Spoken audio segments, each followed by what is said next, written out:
This chair is a familiar one to you. But 10 years ago, when it was designed by Charles Eames, it was a revolutionary new chair, and I must say it caused quite a flurry. First introduced to the public at the Museum of Modern Art in an exhibit made up entirely of the Eames pieces. And since then, many more styles of the original have been designed. Here are some of the current versions which grew from it. And the designer, Charles Eames, has become almost a household word. And this morning we would like very much for you to meet this very clever designer of this chair, who is really parents, I believe. Isn't this your first, Charles? We met a long time ago when you were living in beautiful sunny California. There must have been something very important that's brought you to New York. What is it? You know, it'd have to be important to bring us away from home. We're in New York to introduce a new chair for Herman Miller. And we're here so that your home audience can get a first look at it. Fine. Well, we're looking forward to this first look. And did you notice the way Mr. Eames said our and we? Well, that is, of course, because almost always when there's a successful man, there is a very interesting and able woman behind him. And a better case could seldom be found than in Ray and Charles Eames. Come on in, Ray. Hello, I'm so happy to see you. This is Mrs. Eames, and she's going to tell us how she helps Charles design these chairs. How do you manage that? Well, aside from serving as an extreme in the testing of the chair, there are a million things. But I think the most difficult thing is to keep the big idea, to be able to look critically at the work.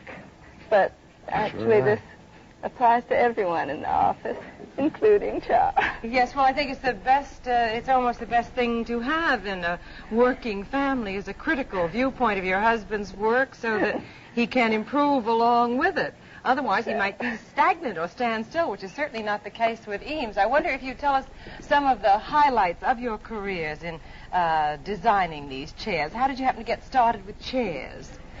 Ray, do you want to say anything about it? All right, Charles. Well, Ray was a painter. Ray worked here in New York with Hans Hofmann for a long time, which is a pretty good start. I'm an architect. I always had a background of an architect, and I don't know if you know, architects think that everything comes under the heading of architecture, whether it's chairs or space platforms, everything. Yes, even dresses and... Oh, by all means, they have structure. Everything is architecturally built. Well, I noticed that each of the chairs that we have here is slightly different in appearance from the original chair. I wonder if you're going to maybe take us through and show how the Eames chair has developed.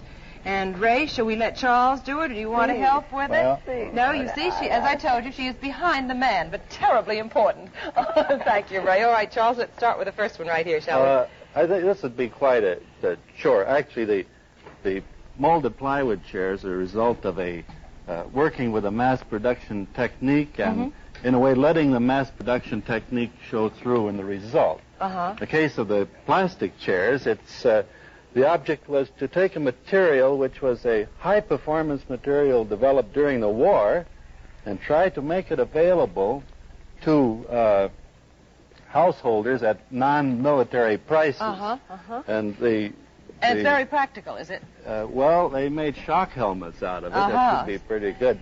The wire and the upholstered wire pieces, these are, of course, old materials. Yes. But they're combined in a way to give a high strength, light weight, and high performance result. The things are different, but this doesn't mean the attitude is different. It's just that there was a different objective, in each case.